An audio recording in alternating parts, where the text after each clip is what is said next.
قرآن جس کو نازل کیا تھا حق تعالیٰ نے، خود پڑھنے کو، عمل کرنے کو، اوروں کے پڑھانے کو، مگر رکھا مسلمانوں نے اس کو حفاظت سے دھواں دینے، قسم کھانے اور پیسے کمانے کو۔ آج قرآن جو ہے کس لیے ہے؟ وہ کیا ہے کہ کچھ بھی نہیں معلوم، عملونا تعملونا غافلونا، حافظ آپ پڑھتے پیچھے ٹھہرتے انگلے تھے جھک لیتے نماز پڑھے وہ چلے گئے۔ اب کب کب جو ہے نا مسجد سے وہ بیلوں کو دعویٰ چھوڑتے بھاگتے رہے، کب کب چھوڑتے کب کب بھاگوں، کیوں؟ اس کی لذت نہیں ہے قرآن کریم کی۔ قرآن کے رموز کو جو ہے نا سمجھنے کے لیے ہمارے اندر جو ہے نا وہ جدت نہیں ہے، جس کی وجہ سے قرآن سن رہے تو ہم کو بیزارگی محسوس ہو رہی۔ یہ قرآن جو ہے آپ اگر سمجھیں گے، ایک ایک آیت اگر آپ قرآن کریم کی سمجھیں گے تو ساری دنیا کے اوپر حاکم بن جاتے ہیں آپ۔ اور اس کو جو ہے نا سمجھنے والے، کوشش کرنے والے بڑے بڑے سائنٹسٹ اسلام میں داخل ہو جاتے، بڑے بڑے جو ہے نا حکیم جو ہے نا ڈاکٹرز اسلام میں داخل ہو رہے۔ ارے کیا معرفت ہے قرآن کریم کی، کیا جو ہے نا راز ہے، کیسے کیسے انکشافات ہے اس کے۔ تو اس لیے ہمارا سب سے بڑا خزانہ کیا ہے؟ وہ کلام اللہ ہے۔ اس لیے حضور صلی اللہ علیہ وسلم فرمائے کہ میں تم میں سب سے بڑی جو ہے نا نعمت، دولت جو ہے وہ قرآن کو چھوڑ رہا ہوں۔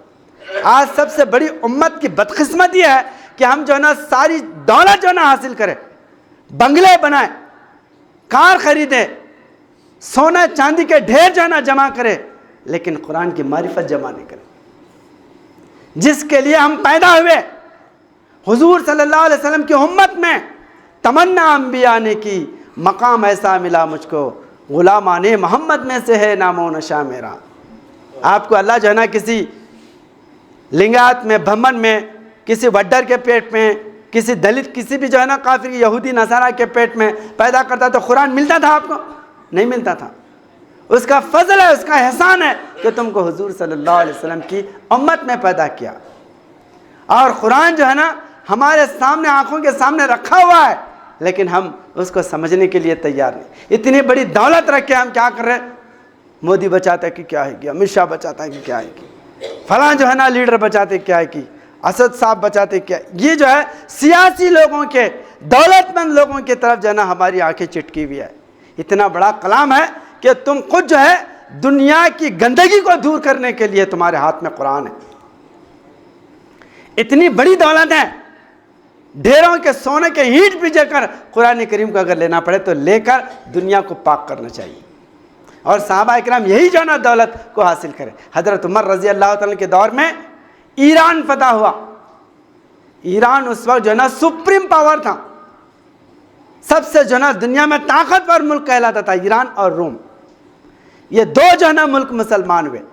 حضرت عمر رضی اللہ تعالیٰ کے دور میں ایران فتح ہوا، بڑے بڑے جو ہے نا دولت کے انبار، سونے کے اینٹ، تخت تاج صوبہ آ کے پڑے ہوئے۔ تو حضرت عمر رضی اللہ تعالیٰ عنہ نہ تخت پہ بیٹھے، نہ تاج اپنے سر پہ رکھے۔